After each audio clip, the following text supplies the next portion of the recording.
I mean, if you're an influence peddler and you want access to government, and one of the things that the Ombudsman's office can do is investigate the workings of various aspects of government, that's bad news. What you're doing becomes public, which you don't want to be public. And and I think the other thing is that there's really not been an understanding on the part of the media. In this case, you were talking about the Flint Journal, but that's just part of it. I think there was when Ray Stevens was here. But he was here 18 months. Yeah. And then he was fired. And he understood investigative reporting, and he didn't really care if the Ombudsman's office found out or if the Journal found out first. He thought it was just important that a newspaper informed the public. Right. You know, not necessarily that a newspaper decided it didn't need for the public to know. And that's why he paid the price. That's right. That's why. And plus, also during the time when I think Mike Moore was running The Voice, it served as a competitive voice for the Journal, and the Journal was constantly worried that the Voice would beat him to a story. Well, the Journal, in my reading of the coverage of it, the Journal did no independent analysis or asked no questions about whether or not the City Council's justification or rationalization for why they wanted to fire the Ombudsman was a reasonable thing to do. And instead they played up a lot of charges about sexual harassment that were then dismissed by the City Council and put in place, well, we don't like the way he runs the office. Well, who cares whether you like the way he runs the office or not? I thought one of the most interesting things that the council used to fire Darrell, to remove him from office, was that Darrell did not properly train his staff.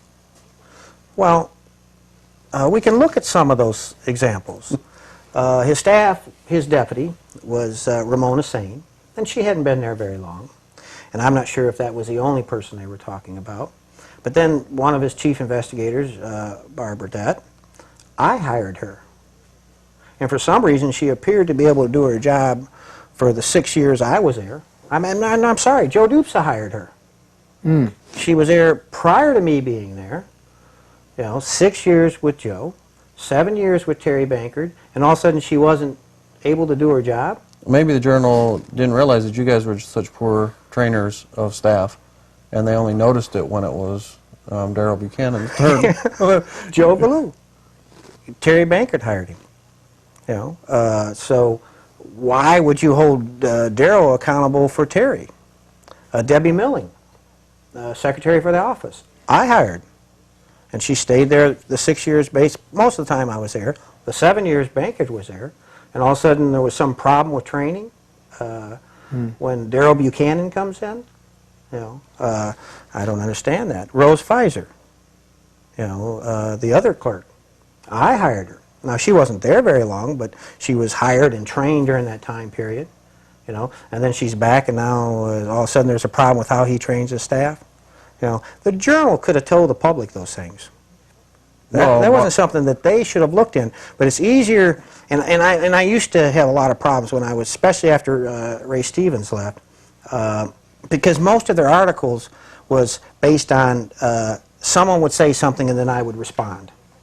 You know, rather than looking at it themselves. Here's a report. What's wrong with the report?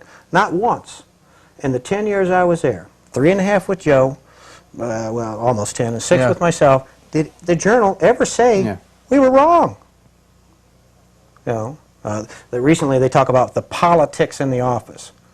They never put any example of politics in the office. What's the politics in the office? What politics is going on in the office? Well, my experience with them is they just don't do any investigation other than if they can get somebody to say I said, somebody else say you said, then they got competing sides and they all look equal. Well, no, you got to go look up what the data was, what was the information, what was the budget, what was the contract. They don't take the second step, or they almost never take the second step.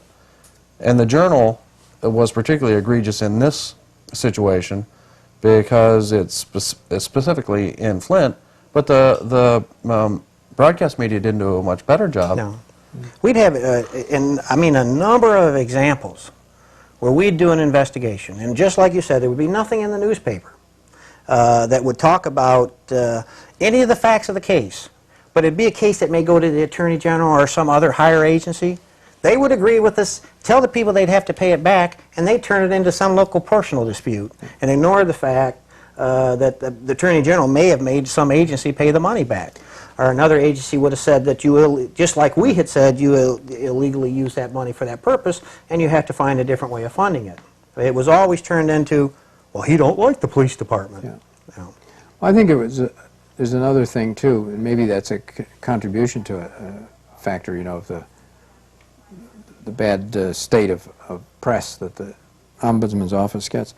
But we had, the charter called for a referendum on the Ombudsman's office, and I believe that was in 79 or 80. think It was 1980. 5 years after After the the charter was- ratification of the charter and when the charter went into effect.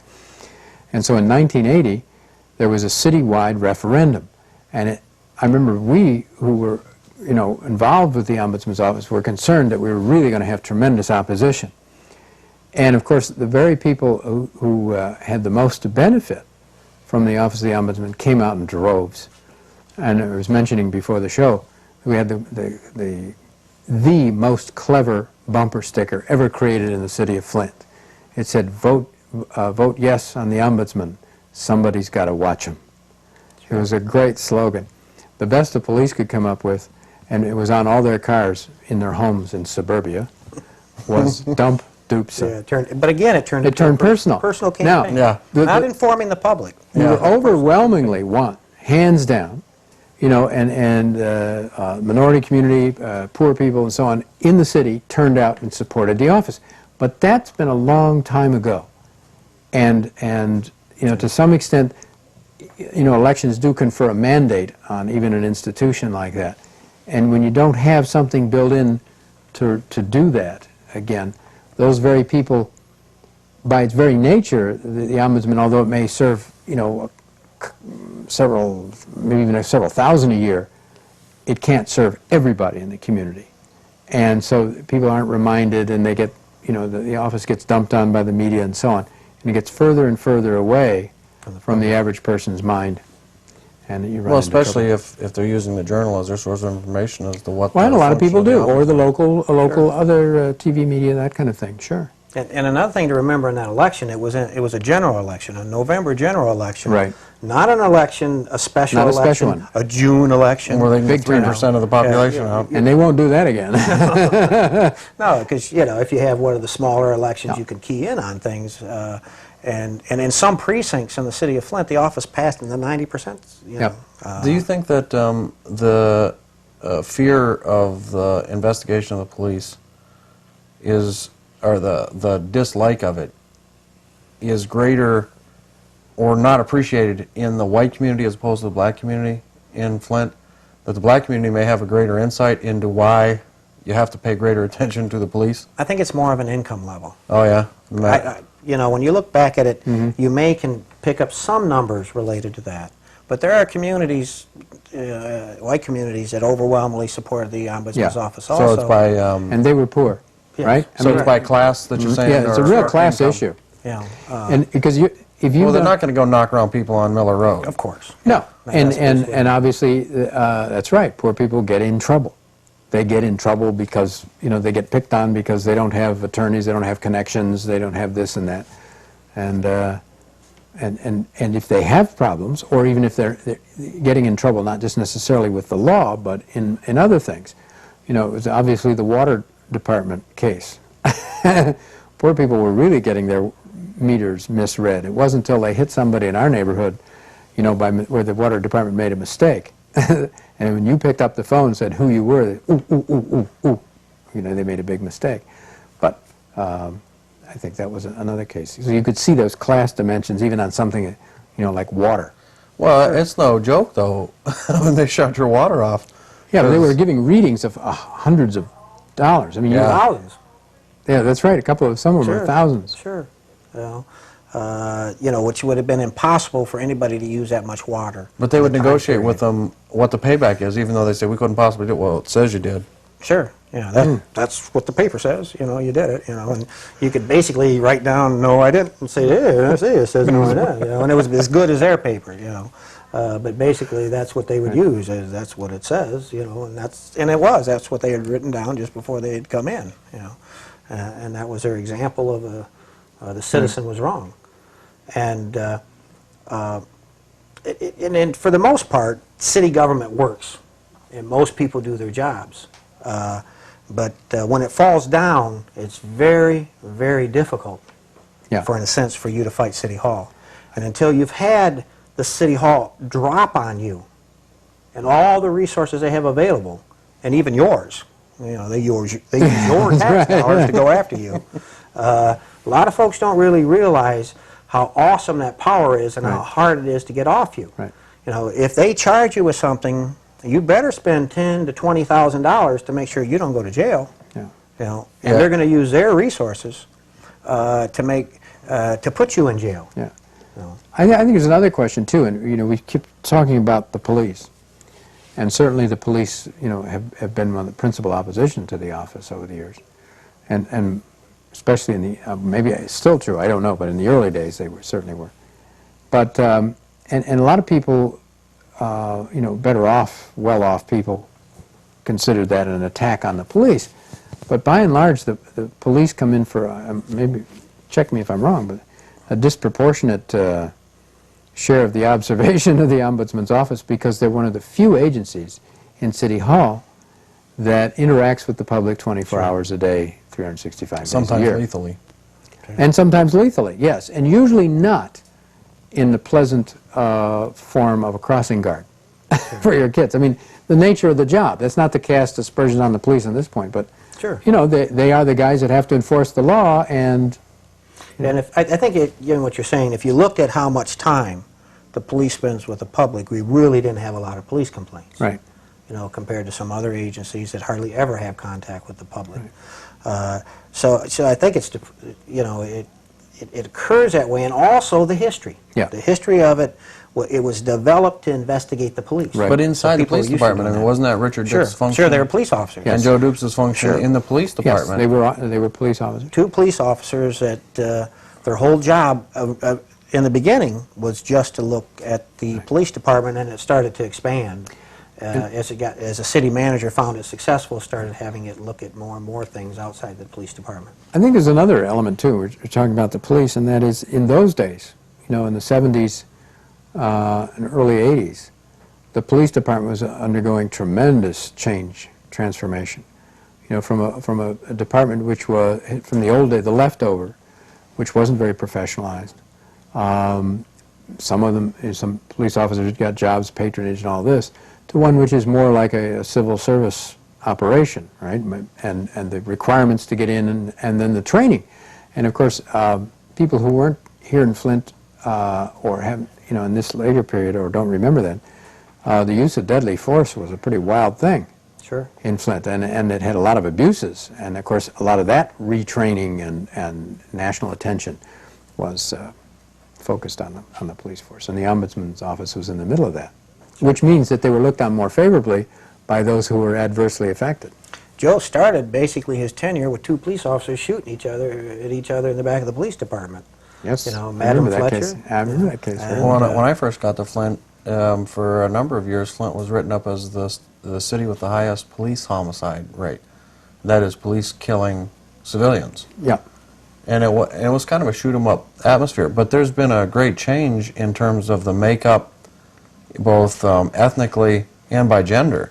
And that's caused some dislocation in the police force, because police Sure. have a tendency to be good old boy type people. Yeah. And bringing women in had to be dealt with, and it didn't work successfully, and that's part of the result of the lawsuit that the women have filed, that they were discriminated against by the police department. Sure, and the Supreme Court said police officers do have to have a throwdown if they shoot somebody. That's a rule. But it did change during that time period. The courts changed how you could shoot, and and when you could shoot, and there had to be life-threatening. And Yep. before, if you just took right. off, and then there was a they retraining. could shoot you. Yep. And then the training. And They the went through a training in lot of Flint, Flint training. was a leader in many ways in that, Yeah. in the retraining. Sure. It had to be. It was I so mean, bad. Things were happening Yeah. that created a lot of the training that took place, and a lot of the kind of progressive things that ended up being in the police department. Jim, if anybody in our audience would like to get any more information about the Ombudsman's office, how would they go about doing that, or where would they seek information? Well, they could contact the Ombudsman's office at 1101 South Saginaw Street, Flint, Michigan, 48503. They can contact me, 2614 Pierce, Flint, Michigan, 48503. I think I gave the wrong zip for the... Or if they want to contact us about anything related to the show, they can get in touch with me by the Political Science Department at the University of Michigan, Flint, Flint 48502. So if you want to get more information or contact us about anything that's going on, you can contact us there. Now we better quickly, as we're running out of time, it goes fast, talk about our nominee for the Dead Skunk on the Road or Stinky Award. Well, who is it this week, Albert? Well, I think that head and shoulders above everybody else is Steve Forbes, the flat tax proposal. Well, why?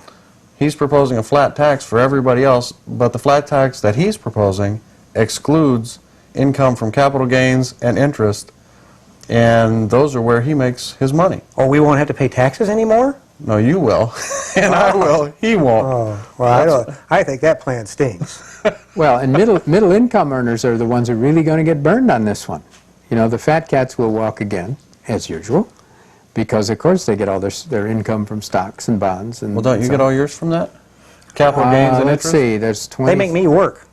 Let's have no tax on working income. And tax only Wages. capital gains If you and work interest. for a living. Hey. Yeah, this tax Forbes. Let's- He has more money than I have. Let's switch it. Yeah, and throw in Ross Perot just for openers. Yeah. Yeah. Yeah, he don't work for his money anymore, does he? He used to. With that, we're going to have to start wrapping it up for this evening, although I think he's an excellent Stinky Award winner. Yeah. Steve, show your income taxes. Let everybody know why you don't want to pay them. Why you don't want that part of the flat tax. Thank you for watching another episode of Roadkill Politics, and thanks to our guest Neil Layton for being on the air with us. Oh, Good night. You're welcome. Good night.